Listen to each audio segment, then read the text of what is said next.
সাধারণ মানুষের কথা ভেবে মুখ্যমন্ত্রী মমতা বন্দ্যোপাধ্যায় গ্যাস নিয়ে আজকে প্রতিবাদে রাজপথে নামছেন।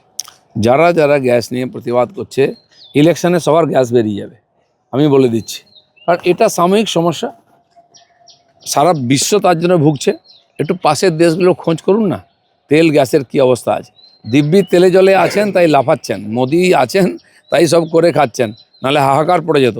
ইচ্ছা করে ক্রাইসিস তৈরি করা হচ্ছে, মানুষকে ভয় দেখানো হচ্ছে। আমি সাধারণ জনতাকে বলবো, অনেক সংকটে গেছি, সংকট আসতে থাকে যেতে থাকে। যতদিন নরেন্দ্র মোদী সামনে আছেন, চিন্তা করবেন না, আপনার জীবনে আঁচ পড়বে না। কোভিডের সময় যে লোকটা 81 কোটি লোককে বাড়ি বাড়ি রেশন পৌঁছে দিয়েছে, খাওয়ার জল ভ্যাকসিন সব দিয়েছে, তিনি বাঁচিয়ে নিয়ে এসছেন সবাইকে। আগামী দিনেও তিনি দেখবেন।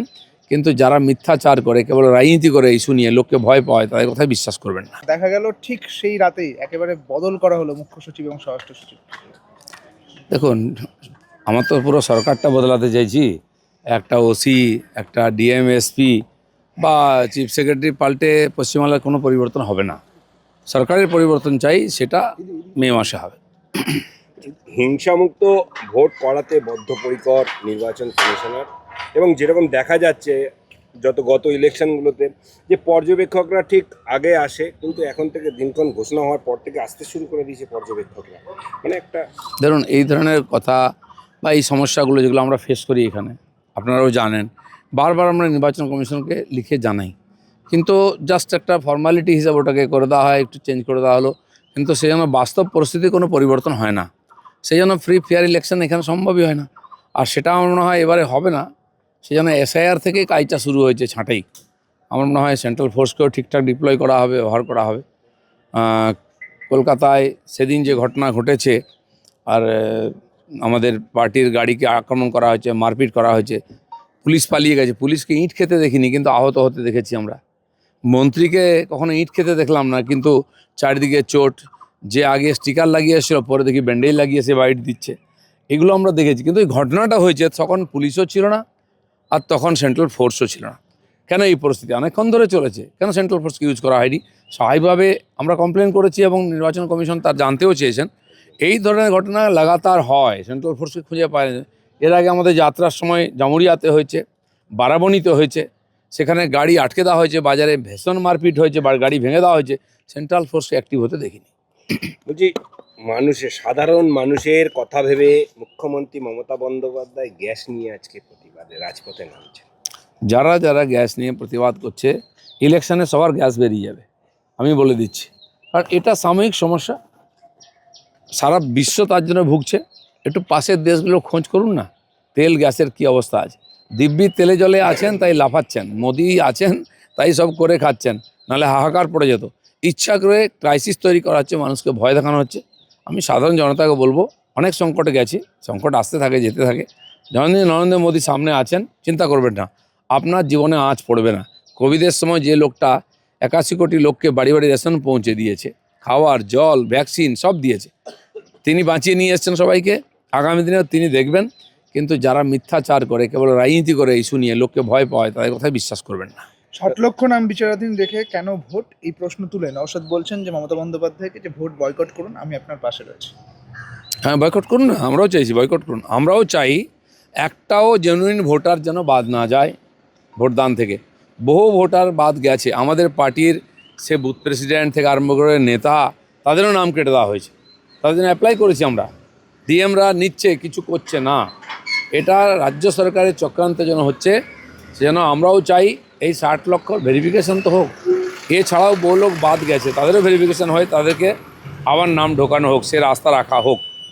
বলছি, নির্বাচনের নির্ঘণ্ট বাজার বেশ কয়েক মুহূর্ত আগে বকেয়া ডিএ দেওয়ার নাম করে মুখ্যমন্ত্রী। কিন্তু মুখ্যমন্ত্রী সব ব্যাপারে মরার সময় হরির নাম। আপনি যদি সত্যি সত্যি আপনার কর্মচারীদের প্রতি এত ভালোবাসা রাখেন, তাহলে তাদের বিরুদ্ধে সুপ্রিম কোর্টে কেন গেছিলেন ডিএ আটকাবার জন্য? হাইকোর্ট বলেছে ডিএ দিন, আপনি চলেছেন সুপ্রিম কোর্টে। আর এখন দেখলেন যে আর রাস্তা নেই, এই ছুড়ে দিচ্ছেন মুখের সামনে রুটি দিয়ে, একেবারে শেষ মুহূর্তে ঘোষণা করছেন। আর যদি সত্যি সত্যি তাদের প্রতি দরদ আছে, আপনি কেন আগে ঘোষণা করলেন না ডিএ? কত দেবেন, কবে দেবেন, ক্লিয়ার করেননি কেন? এ সবই ছকবাজি। সাধারণ মানুষের কথা ভেবে মুখ্যমন্ত্রী মমতা বন্দ্যোপাধ্যায় গ্যাস নিয়ে আজকে প্রতিবাদে রাজপথে নামছেন। যারা যারা গ্যাস নিয়ে প্রতিবাদ করছে ইলেকশনে সবার গ্যাস বেরিয়ে যাবে, আমি বলে দিচ্ছি। কারণ এটা সাময়িক সমস্যা, সারা বিশ্ব তার জন্য ভুগছে। একটু পাশের দেশগুলো খোঁজ করুন না, তেল গ্যাসের কি অবস্থা আছে। দিব্যি তেলে জলে আছেন তাই লাফাচ্ছেন, মোদি আছেন তাই সব করে খাচ্ছেন, নাহলে হাহাকার পড়ে যেত। ইচ্ছা করে ক্রাইসিস তৈরি করা হচ্ছে, মানুষকে ভয় দেখানো হচ্ছে। আমি সাধারণ জনতাকে বলবো, অনেক সংকটে গেছি, সংকট আসতে থাকে যেতে থাকে। যখনদিন নরেন্দ্র মোদী সামনে আছেন, চিন্তা করবেন না, আপনার জীবনে আঁচ পড়বে না। কোভিডের সময় যে লোকটা 81 কোটি লোককে বাড়ি বাড়ি রেশন পৌঁছে দিয়েছে, খাওয়ার জল ভ্যাকসিন সব দিয়েছে, তিনি বাঁচিয়ে নিয়ে এসছেন সবাইকে। আগামী দিনেও তিনি দেখবেন। কিন্তু যারা মিথ্যাচার করে, কেবল রাজনীতি করে ইস্যু নিয়ে লোককে ভয় পায়, তাদের কথায় বিশ্বাস করবেন না। দেখা গেল ঠিক সেই রাতেই একেবারে বদল করা হলো মুখ্য সচিব এবং স্বরাষ্ট্র সচিব। দেখুন, আমার তো পুরো সরকারটা বদলাতে চাইছি। একটা ওসি, একটা ডিএমএসপি বা চিফ সেক্রেটারি পাল্টে পশ্চিমবাংলার কোনো পরিবর্তন হবে না। সরকারের পরিবর্তন চাই, সেটা মে মাসে হবে। হিংসামুক্ত ভোট করাতে বদ্ধপরিকর নির্বাচন কমিশনার, এবং যেরকম দেখা যাচ্ছে গত ইলেকশনগুলোতে যে পর্যবেক্ষকরা ঠিক আগে আসে, কিন্তু এখন থেকে দিনক্ষণ ঘোষণা হওয়ার পর থেকে আসতে শুরু করে দিয়েছে পর্যবেক্ষকরা। মানে একটা ধরুন, এই ধরনের কথা বা এই সমস্যাগুলো যেগুলো আমরা ফেস করি এখানে, আপনারাও জানেন, বারবার আমরা নির্বাচন কমিশনকে লিখে জানাই, কিন্তু জাস্ট একটা ফর্মালিটি হিসাবে ওটাকে করে দেওয়া হয়, একটু চেঞ্জ করে দেওয়া হলো, কিন্তু সেই জন্য বাস্তব পরিস্থিতি কোনো পরিবর্তন হয় না। সেই জন্য ফ্রি ফেয়ার ইলেকশন এখানে সম্ভবই হয় না।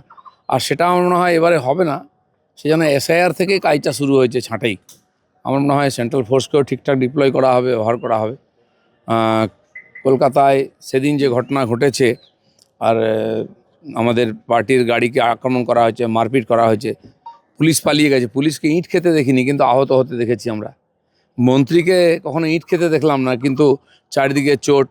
যে আগে স্টিকার লাগিয়ে এসেছিল, পরে দেখি ব্যান্ডেজ লাগিয়ে সে বাইট দিচ্ছে, এগুলো আমরা দেখেছি। কিন্তু এই ঘটনাটা হয়েছে তখন পুলিশও ছিল না, আর তখন সেন্ট্রাল ফোর্সও ছিল না। কেন এই পরিস্থিতি অনেকক্ষণ ধরে চলেছে, কেন সেন্ট্রাল ফোর্সকে ইউজ করা হয়নি? স্বাভাবিকভাবে আমরা কমপ্লেন করেছি এবং নির্বাচন কমিশন তার জানতেও চেয়েছেন। এই ধরনের ঘটনা লাগাতার হয়, সেন্ট্রাল ফোর্সকে খুঁজে পায় না। এর আগে আমাদের যাত্রার সময় জামুরিয়াতে হয়েছে, বারাবণীতে হয়েছে, সেখানে গাড়ি আটকে দেওয়া হয়েছে, বাজারে ভীষণ মারপিট হয়েছে, গাড়ি ভেঙে দেওয়া হয়েছে, সেন্ট্রাল ফোর্সকে অ্যাক্টিভ হতে দেখিনি। বলছি, সাধারণ মানুষের কথা ভেবে মুখ্যমন্ত্রী মমতা বন্দ্যোপাধ্যায় গ্যাস নিয়ে আজকে প্রতিবাদে রাজপথে নামছেন। যারা যারা গ্যাস নিয়ে প্রতিবাদ করছে ইলেকশনে সবার গ্যাস বেরিয়ে যাবে, আমি বলে দিচ্ছি। কারণ এটা সাময়িক সমস্যা, সারা বিশ্ব তার জন্য ভুগছে। একটু পাশের দেশগুলো খোঁজ করুন না, তেল গ্যাসের কি অবস্থা আছে। দিব্যি তেলে জলে আছেন তাই লাফাচ্ছেন, মোদি আছেন তাই সব করে খাচ্ছেন, নাহলে হাহাকার পড়ে যেত। ইচ্ছা করে ক্রাইসিস তৈরি করা হচ্ছে, মানুষকে ভয় দেখানো হচ্ছে। আমি সাধারণ জনতাকে বলবো, অনেক সংকটে গেছি, সংকট আসতে থাকে যেতে থাকে। যখনদিন নরেন্দ্র মোদী সামনে আছেন,